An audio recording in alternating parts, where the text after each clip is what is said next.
আসসালামু আলাইকুম। আশা করি সবাই ভালো আছেন।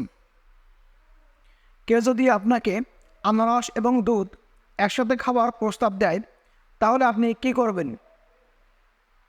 আপনি এটি গ্রহণ করবেন নাকি প্রত্যাখ্যান করবেন? তবে খুব কম মানুষই আছেন যারা এটি সাহসের সাথে করবেন। আমার মতে বেশিরভাগ মানুষই এই প্রস্তাবে পিছু হটবেন। তবে বাল্যকাল থেকে শুনে এসেছি যে আনারসের সাথে এবং পরে দুধ পান করা আর নিজের জীবন স্বাস্থ্যে বিলিয়ে দেওয়ার সমান। চলুন এখন আমরা জানার চেষ্টা করি, আনারস এবং দুধ একসাথে খেলে অথবা পর খেলে আসলেই কি মৃত্যু হয়, নাকি এর পিছনে অন্য কোনো কারণ আছে। দুধকে বলা হয় আদর্শ খাবার। বিশেষজ্ঞদের মতে দুধই একমাত্র তরল জাতীয় খাবার যার মধ্যে সকল পুষ্টিগুণ বিদ্যমান। Protein, fat, carbohydrate, mineral, calcium ও অন্যান্য উপাদান নিয়ে তৈরি হয় দুধ, যা সকল মানুষের উপকারী খাদ্য। অন্যদিকে আনারসে রয়েছে প্রচুর পরিমাণ vitamin C, calcium, potassium, phosphorus, যা আমাদের দেশে সবখানে অর্থাৎ গ্রামে এবং শহরে সব জায়গাতেই সহজলভ্য এবং স্বল্পমূল্যে পাওয়া যায়। তবে আনারস এবং দুধ একসঙ্গে খেলে সত্যিই কি আমাদের মৃত্যু হবে? এ বিষয়ে বিজ্ঞান কি বলে, চলুন সেটা জেনে আসি। আনারস এবং দুধ একসঙ্গে খেলে মানুষের মৃত্যু হয়, এই কথাটির বৈজ্ঞানিক কোনো ভিত্তি নেই।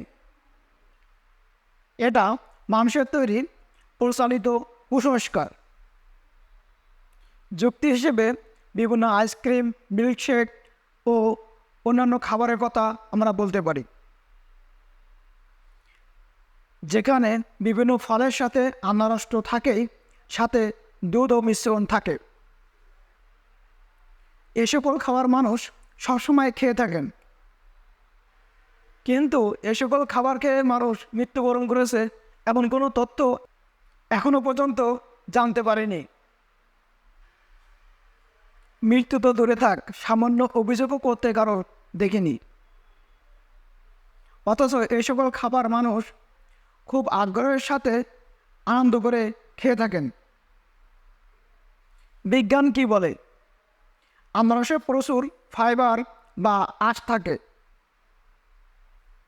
যে কারণে আনারস খেলে অ্যাসিডিটির সমস্যা দেখা দিতে পারে। অন্যদিকে দুধ কিন্তু সকলের হজম হতে চায় না, ফলে বদহজম বা পেট খারাপ হয়।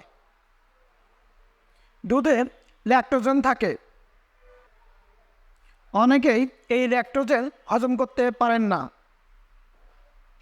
চিকিৎসা বিজ্ঞানের ভাষায় একে ল্যাকটোজেন অসহনশীলতা বলে।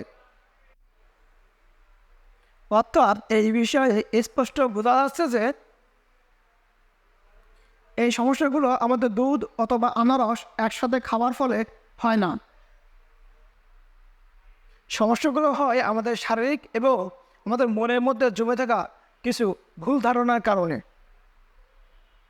একদিন সাহস করে খেয়ে দেখেন, আশা করি মৃত্যুর মতো ভয়ানক কোনো সমস্যা আপনার হবে না।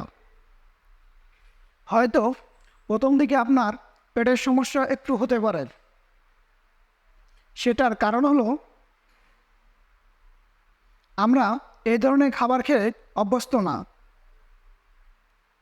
আর এটার জন্য আমাদের মধ্যে দীর্ঘদিন ধরে চলে আসা কুসংস্কারই দায়ী। এজন্য এ ধরনের খাবার আমাদের পাকস্থলী অভ্যস্ত না, তার জন্য একটু সমস্যা হতে পারে। কিন্তু আস্তে আস্তে অভ্যস্ত হয়ে গেলে দেখবেন তখন আর কোনো সমস্যা হচ্ছে না। আপনি এই দুই ধরনের খাবার যদি একসঙ্গে খান, তাহলে দারুণ এক পুষ্টিগুণ সম্পন্ন খাবার পাচ্ছেন, সেটা আপনার শরীরের জন্য দারুণ উপকারী। তাহলে আমাদের মধ্যে মৃত্যুর এই ভুল ধারণাটি কোথা থেকে এলো?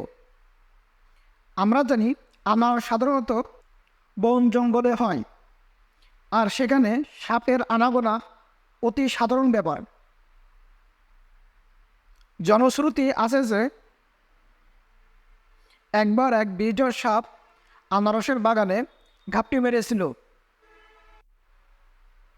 কোনো কারণে সাপটি আনারসের গায়ে বিষ ঢেলে দেয়। তারপর এক ব্যক্তি এই বিষযুক্ত আনারসটি খেয়ে ফেলেন। তার কিছুক্ষণ পর তিনি দুধ পান করেন এবং কিছুক্ষণ পর তার মৃত্যু হয়। ফলে মানুষ ধরে নেয় যে আনারস এবং দুধ খাওয়ার কারণে তার মৃত্যু হয়েছে। তারপর থেকে লোকমুখে এই কুসংস্কারটি চারিদিকে ছড়িয়ে পড়ে। আনারস এবং দুধ খেয়েছেন তো মরেছেন, এর বৈজ্ঞানিক কোনো সত্যতা নেই। এরকম আরও তথ্যবহুল ভিডিও পেতে আমার চ্যানেলটি সাবস্ক্রাইব করুন, লাইক করুন, শেয়ার করুন এবং অন্যকে জানার সুযোগ করে দিন।